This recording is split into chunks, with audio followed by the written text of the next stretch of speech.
Hey everyone, and welcome to another episode of Marketing Corner. Whoop, whoop.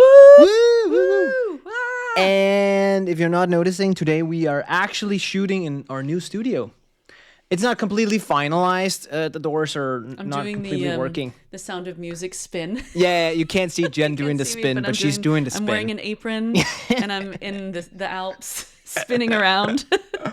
It's a big thing. It is. It is huge. It's pretty cool. And if it's echoey, it's because the space is huge. The space is huge. We haven't installed all the soundproofing and stuff yet. That's gonna come later. It's fine, people. What are you it's complaining fine. What about? are you complaining? You have a free episode to listen to. What Please. do you do? What do you do? Fuck off.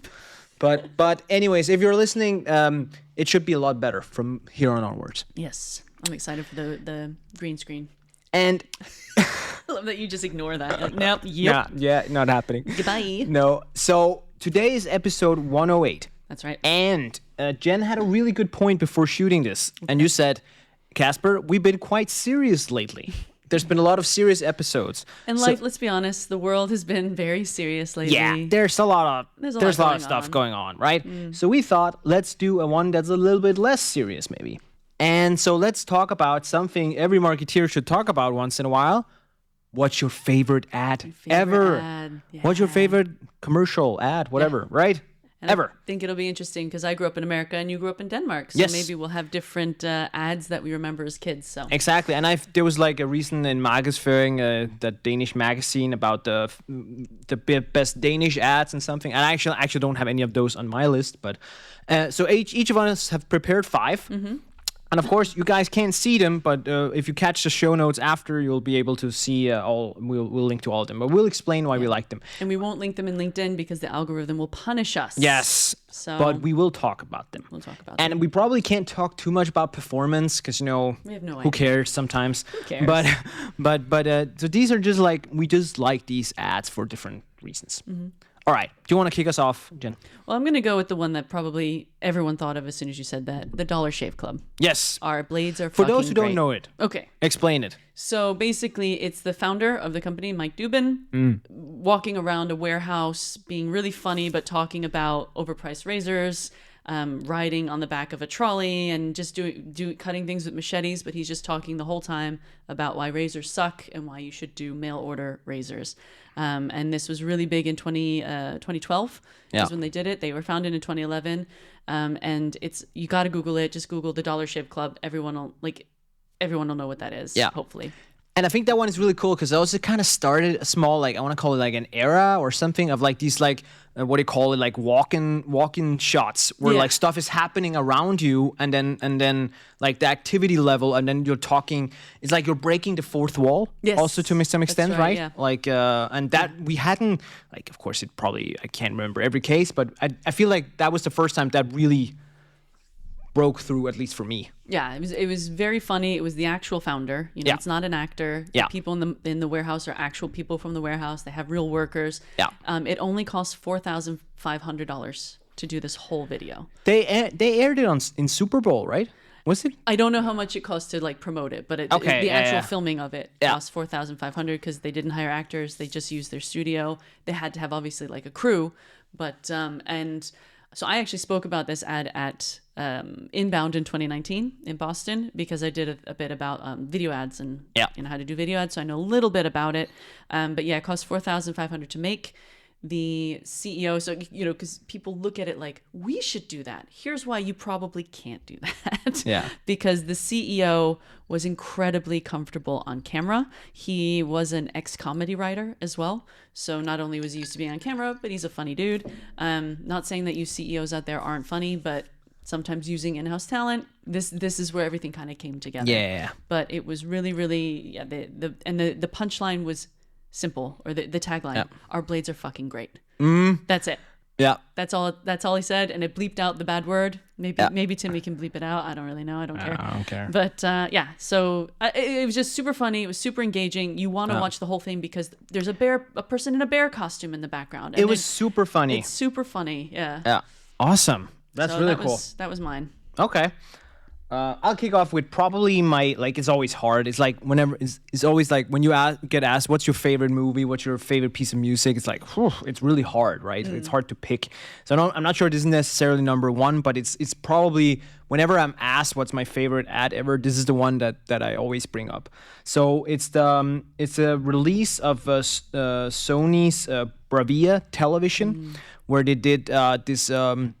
What do you call it? Bouncy balls, right? Bouncy balls. Bouncy balls. Hoppeball in Danish, right? Yeah. Down the streets of San Francisco, like, and I don't know how many thousands of balls. And then they're like Jose Gonzalez plays like his cover of Heartbeats, and that ad is so emotional for me because it's so simple, right? Like if you haven't seen it, check it out. It's literally just these bouncy balls. There's thousands of them jumping down the crooked streets of San Fran, and then that music playing. But you just get this like sort of like emotional feeling of like freedom. Like it's so hard to explain. I just feel so free when I watch him. Like, and just like you want to be that bouncy ball. You want to be that bouncy ball, and just like everything just makes things calm. And I don't know. It's very emotional, and there's not a lot of words. There's no words being said. Yeah, there's no words at all. I don't think you even see the TV. You don't see the TV. I don't think you see the TV at all. I think it cuts to the name of Sony at the very end, like Sony Bravia. Bravia, yeah. That's it. Like so, there's nothing there. But I just remember it. Yeah. A lot of people. I think one of the things I've been thinking about with this ad actually, and that's something we can also talk about, is just like some of these ads are great, but also like.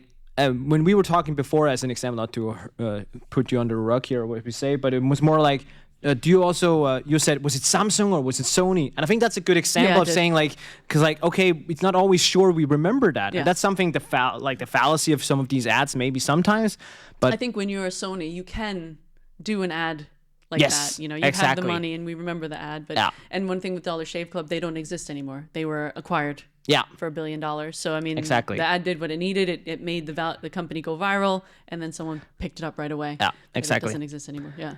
And I think this was also like so back then this was like the new version of color TV essentially. Like it's not that old, but and having, I can't remember, there was some new features that you could watch more colors or stuff like that. So this was a good way to talk about colors because it was so many bouncy balls. Anyways, that's probably one of my favorite ads ever. That's over great. To you.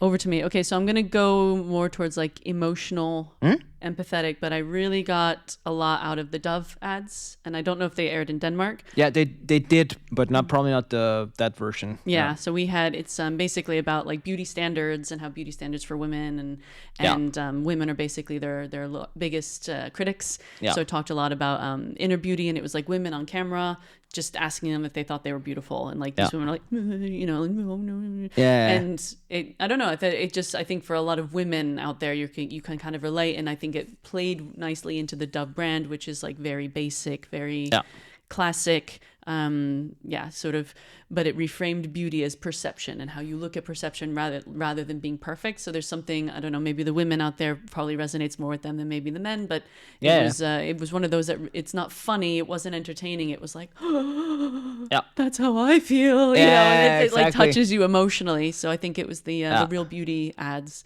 from Dove I put up there. Those are great.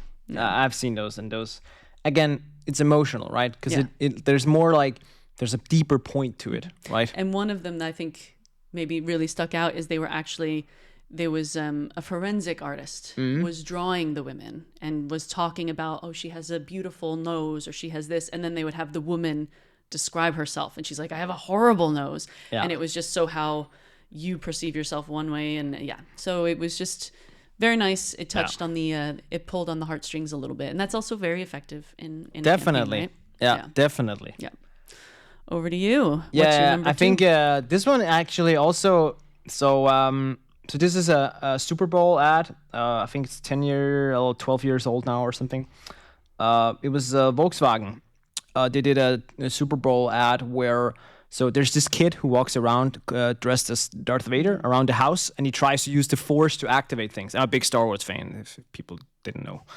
Nerd. Huge nerd. And then he goes around, and this kid tries to use the force, and none of the stuff reacts, right? Like the TV doesn't react, the bookshelf doesn't react, all this kind of stuff doesn't react. And then he goes out, and he's like kind of depressed because he doesn't feel like he's using the force. And then he does one more time and does to the car, and then it lights up completely, like, and then he's like, "Oh, I'm so cool, Dad! Look at me, look at me!" And then it's just the dad who's standing with without the kid seeing that activated the car with the remote, right? Yeah. And I think that was just like, as a dad myself, just like that emotion of like this empowering someone else, like, "Hey kid, you got this. You can use the force and stuff like that." Just meant it's totally something you would do for your kid. I would do that for my kid in a heartbeat, right? And I would never tell him I did it. My daughter does a lot with she's really into Frozen, Frost, and she'll kind of do that with her hands, and then we freeze. Can you unfreeze me now? And she gets the biggest kick out of it. So anything that makes kids like think they have superpowers, it's it definitely hits the mommy daddy button. It's just great. I didn't, that one made me so happy. So so that's one of my favorite ones. Sweet one. Yeah. You seeing your sweet side. Yeah, I have one somewhere. It's in there. No. Mine, this one's from the 90s. Yeah. I don't know if it made it into outside of America, probably did, but it's the Got Milk. Yeah, those are great. So those were really great. Good. And that played on urgency, right? Because how many times have you gone to make a coffee or have a bowl of cereal and there's no milk or it's gone off, so it's like Got Milk. But then that kind of bled, because I had like a recovered memory, but the milk mustache. Yes. You know, and just seeing that, and I think that was just such a great visual. Like, you didn't even have to say anything. You just show a picture of someone with a milk mustache or just the sign Got Milk. And you know that, and that was from 1993, actually. And it didn't sell on the benefits of having milk. It's like, what is it like when you don't have it? And playing up on that. So I think that was really good. And it was the milk mustache was just like very synonymous with milk, right? Yes. And you know, you didn't need any words. It just was very powerful, like the way it all came together for a full campaign of buy milk. 100%. No, totally agree. That was I remember those. Iconic. That was really iconic, right? I have another Super Bowl ad, but I'm gonna take a Danish example first, and then we'll go back, just because going back and forth is a bit more fun. So this one is more like, I think you can find them abroad, I guess, but it's more like a Danish thing, because it's a company, Ferne Branca, which is like a drink, alcoholic. If you ever had Ferne Branca, you're not missing out. No hard feelings. It's awful. Yeah, it's not. Like, sometimes I have to admit, like, beyond all the good branding and stuff, like, I don't, who even drinks Ferne Branca willingly?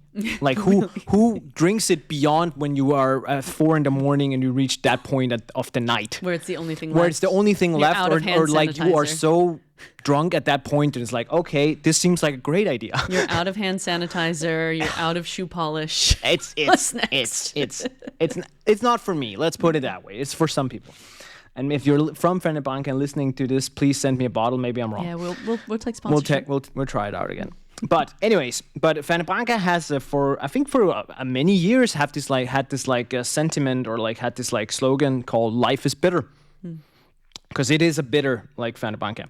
And then they started playing with it. I can't remember, this is many years ago, and they've been kind of rolling with it for many years now. But then, so as an example, here's an ad. They when they do these like billboard ads, they like, the odds of you being struck by lightning when buying a lottery ticket are greater than your odds of winning.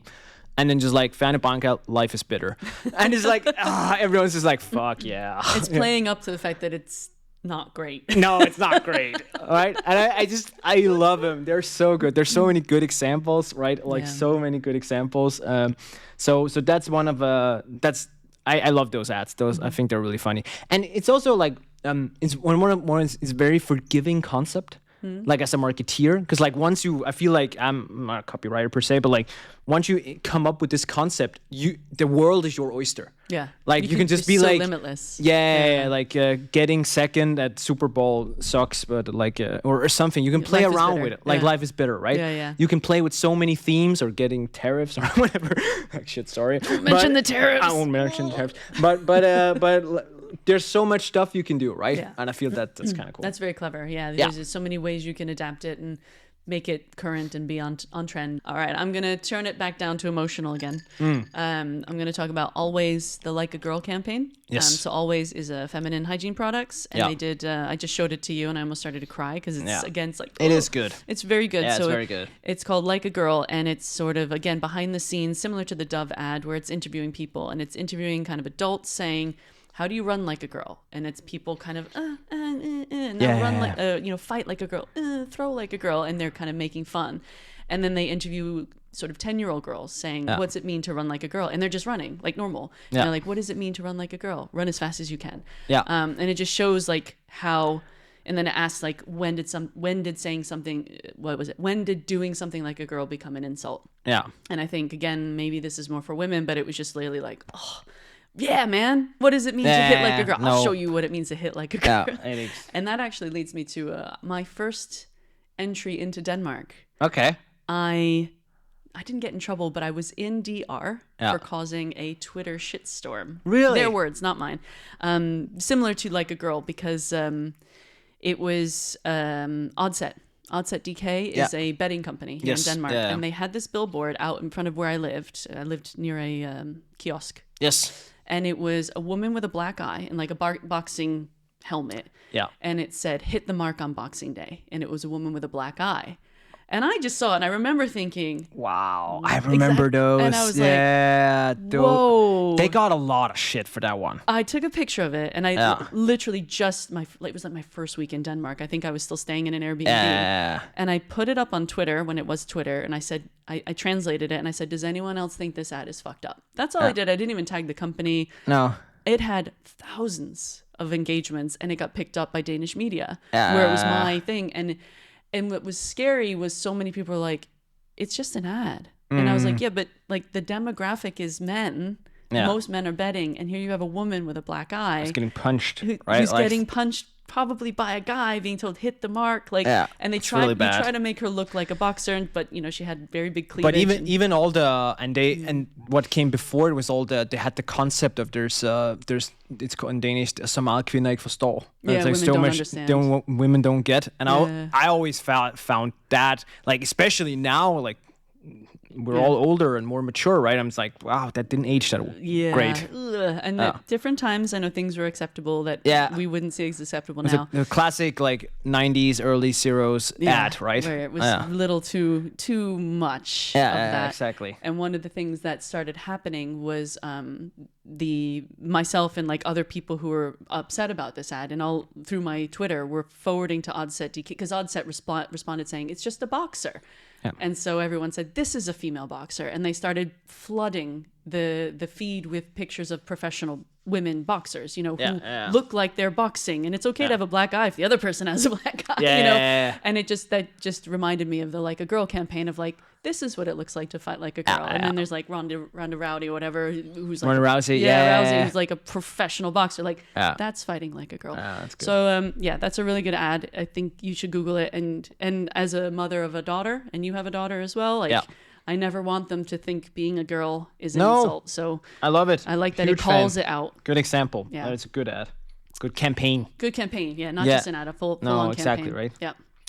All right. Over to you. The next one is another Super Bowl ad, and it's funny because like for some of my clients, if the clients are listening, they will know that I've brought this one up quite a few times. But it's a Super Bowl ad that it's very old. It's like 18, 20 years old now or something. So it's quite a few years.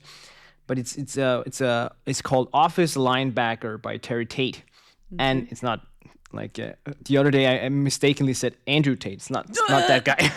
God, first tariffs, then Andrew Tate. I know, what are you turning this podcast into? I know. But it's so funny. So I think it's actually, and this is kind of like this just proves the point. I think it's a Reebok. It's a Reebok commercial. Okay. Yeah, but the whole concept is so funny. So it's this guy called Terry Tate. He used to play in the NFL, and then he goes around and tackles people at the office if they don't do, like, if they forget to fill up the coffee machine, or if they forget to close the printer or close the door to the toilet or whatever stuff people do at the office all the freaking time, and then they insert him to increase productivity. And it's just hilarious because this guy's just walking around tackling people because they don't, I don't know. I think the idea of the concept, because like there's this like whole, like the whole concept is just like optimizing things and things you can do to optimize. This is probably not what you need to do to optimize, but there's so many things people keep doing that are stupid, and that's just fun. It was really That's funny. great. No, I think a lot of people can relate. Yeah, it is. It's hilarious. Refilling the chocolate milk, for example. Yes, we don't have chocolate milk at the office right now. Casper's having a really tough time, you guys. It's like a bit of a deal breaker. Milk. Send chocolate milk quick. Yeah, please, help me. Please. Okay, I'll do my last one. Yes. And this one is pretty iconic, if I do say so myself. But I'm a Mac, I'm a PC.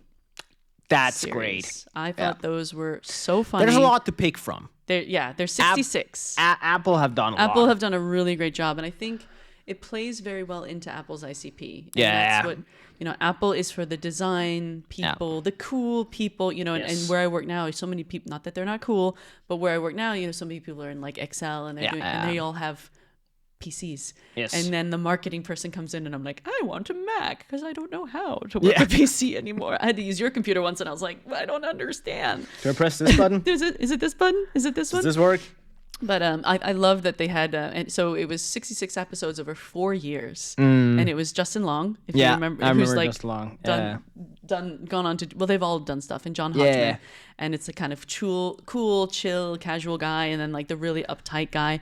And the one that really sticks in my head is where the PC guy has a virus and he's sneezing and he's coughing and he's like, oh, sorry, I don't want to get you sick, and Justin Long's like, no, don't worry, I don't actually catch viruses. So it's a really cool way of tapping into the ICP of like people who buy Macs tend to see themselves as cool and chill and relaxed, and also talking about the USPs, that they don't get viruses, that they didn't have long cords. They managed to use that every single episode as a very clever way to highlight how they're different from a PC. That was very, very smart. And at Onamundo, we had this big dream of doing something similar. It's like, we're an MVNO, we're an MNO. It's just. But I think it's like the perfect example of like a comparison table, right? Yeah. Like it's like almost like a comparison table, just.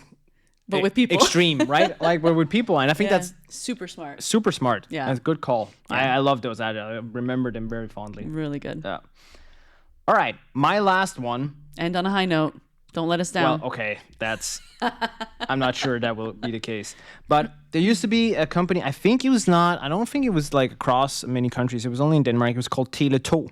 And they were sold, this is 15 years ago, almost 20 years ago. They were sold to Telenor, like the company. And they had a commercial, like a campaign concept that was called Big Bills Suck, Small Bills Don't. And then they would literally have in their commercial, in the ad, would have this like, hey, this is Bill, he's 3'7". Hey, this is Big, he's 6'7" or something, like very tall. And then the big Bill would just like start sucking, and then he would be like, big bills suck, small bills don't. And I thought that's the most hilarious thing I've ever seen. I was so like cracked up. It's so dumb, but it's like so smart. dumb, yet so funny, and it hits right on the mark. It's like. Especially in like that industry where like it was, I think it was like it was about phone provider and also about internet, right?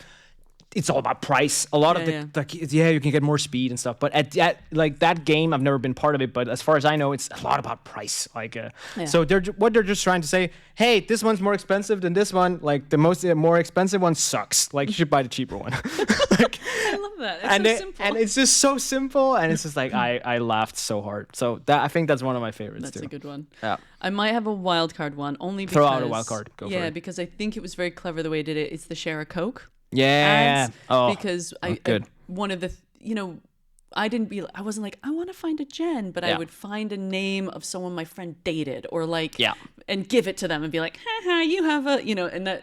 I don't know. I thought that was it seemed like a really stupid gimmick, but it really tapped into kind of, it came out 2011, so it's a little bit 10, 15 years ago, but I was very like trying to find the silliest name and stuff like that and actually getting it for someone because there was a name on it. Yeah. I think that was a very clever... But I also think like all the beef that has been like between Pepsi and Coke as an example, like there's so many good ads and that like in that space you can make a top 5 just of those, like, to be honest. I was talking to someone about that beef because it's interesting that they have such a good like friendly rivalry. It seems like it's if you ask them respectful. it's probably not friendly, but to the rest of us it seems like yes, they're competing, but it's not like cutthroat. No. Yeah. Like, it's not cutthroat. which it can't be.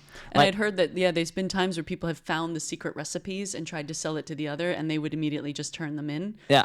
So they don't mind competing, but they want to do it on an even playing ground. And Yeah. it's also with like McDonald's and Burger King. Like I think Yeah. it's fun how they poke at each other, but never, oh shit, you know, Exactly, it's right? always funny and they play along. There's banter there. And I think that's great. I think that's how it should be.